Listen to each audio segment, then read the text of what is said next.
안녕하세요, 혜리입니다. 제가 학생들 요즘 이제 많이 만나고 있어요. 왜냐면 이제 내년 출국 준비하려고 하는 친구들이 많다 보니까 이 학생들을 만나다 보니까 뭐 여러 가지 질문들이 굉장히 많겠죠. 그 중에 이런 스타일의 질문도 굉장히 많아요. 아마 여기에 관심 갖고 계시는 여러분들도 그런 생각이 있지 않을까 싶은데, 그건 뭐냐면 저는 외국에서 일하고 싶어요. 해외에서 취업을 하고 싶어요. 혹은 뭐 외국 가서 살고 싶어요. 영주권을 따고 싶어요. 뭐 이민을 가고 싶어요. 이런 얘기들이 사실 굉장히 많더라고요. 그게 워킹홀리데이 비자 이후에 혹은 뭐 유학이든 어학연수든 이런 거 이후에 그런 걸 꿈꾸는 친구들이 많은데, 물론 뭐 자세한 디테일을 여기서 얘기하는 게 사실 너무나 많고, 대략적으로 정말 대략적으로 이런 것들이 가능한지 아니면 뭐 어떤 방식으로 되는지 그런 걸 이야기 나눠볼 테니까 이 영상 끝까지 꼭 지켜봐 주시기 바랍니다. 그리고 저희 해리원정대 세미나 매번 있는 거 아시죠? 아래 더보기를 눌러서 정보란을 확인하시거나 댓글에서 확인해 주시기 바랍니다. 그럼 지금부터 시작하도록 하겠습니다.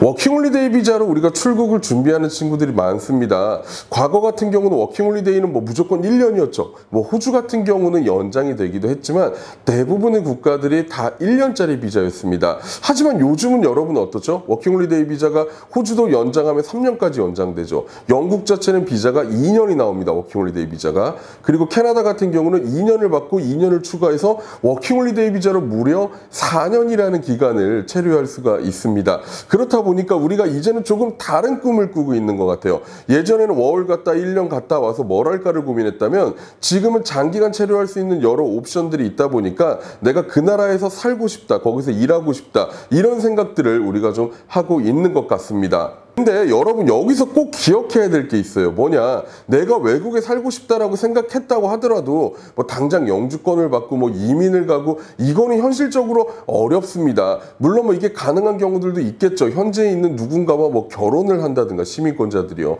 아니면 내가 돈이 뭐 몇십억씩 있어서 투자를 한다. 그런 경우는 여러분들이 뭐 이민이나 영주권을 받고 신청할 수 있겠지만 현실적으로 이런 경우들은 거의 없다라고 봅니다. 그럼 여러분이 선택할 수 있는 옵션은 결국 둘 중에 하나라고 보는 게 제일 정확합니다. 뭐냐? 첫 번째는 취업을 하는 겁니다. 현지에서 내가 어떤 기업에 내 능력을 보여줌으로써 그쪽에서 나를 취업을 하고, 물론 뭐 큰 기업뿐만이 아니라 어느 정도 조건이 이상이 맞춰진 사업장이라면 충분히 가능한 부분들이거든요. 그런 곳에서 서포트를 받아서 여러분들이 취업 비자를 받는 방법이 있을 거고요. 아니면 여러분들이 거기서 진학을 하게 되는 경우들이 있습니다. 대학을 나오는 경우. 근데 대학만 나온다고 영주권이나 뭐 취업 비자가 나오는 건 아니겠죠, 당연히. 대학을 나오고 나면 여러분들이 이제 현지에서 취업 활동을 할 수 있는 그런 뭐 비자가 주어지거나 취업에 유리한 상황이 생깁니다. 그래서 이렇게 해서 취업을 해서 여러분들이 체류를 하게 됩니다. 결론적으로 봤을 때는 여러분들이 장기적으로 뭔가 영주권이나 이민이나 이런 걸 보기 위해서 뭘 해야 된다?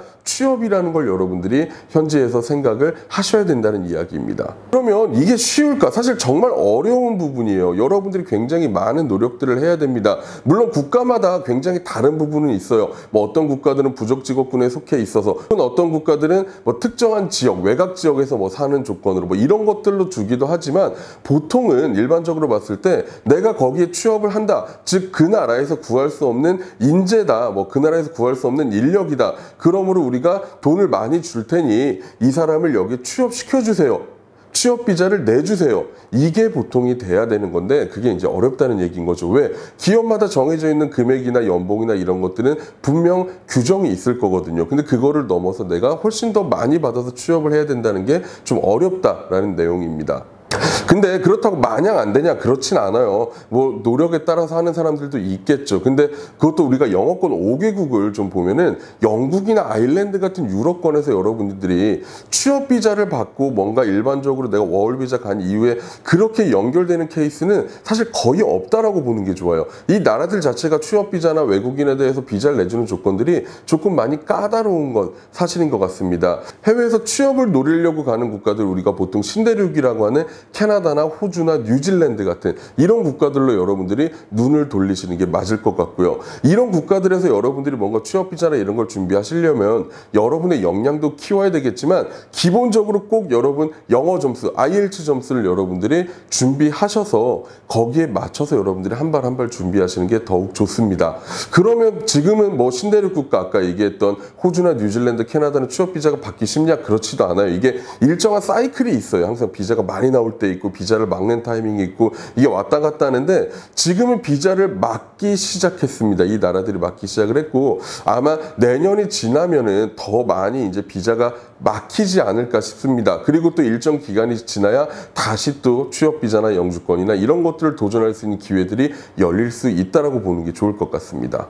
뭐 이런 거 관련해서 궁금하신 분들은 저희 해리원정대 세미나 와보시면은 뭐 질문이나 이런 것들 제가 직접 받고 안내 드릴 테니까 아래 더보기 눌러서 혹은 댓글창을 꼭 확인해 주시기 바랍니다. 지금까지 해리였고요. 저희가 또 새로운 소식 얼마든지 업데이트 해드릴 테니까 잊지 마시고 구독과 알림 설정 꼭 해주시기 바랍니다. 감사합니다.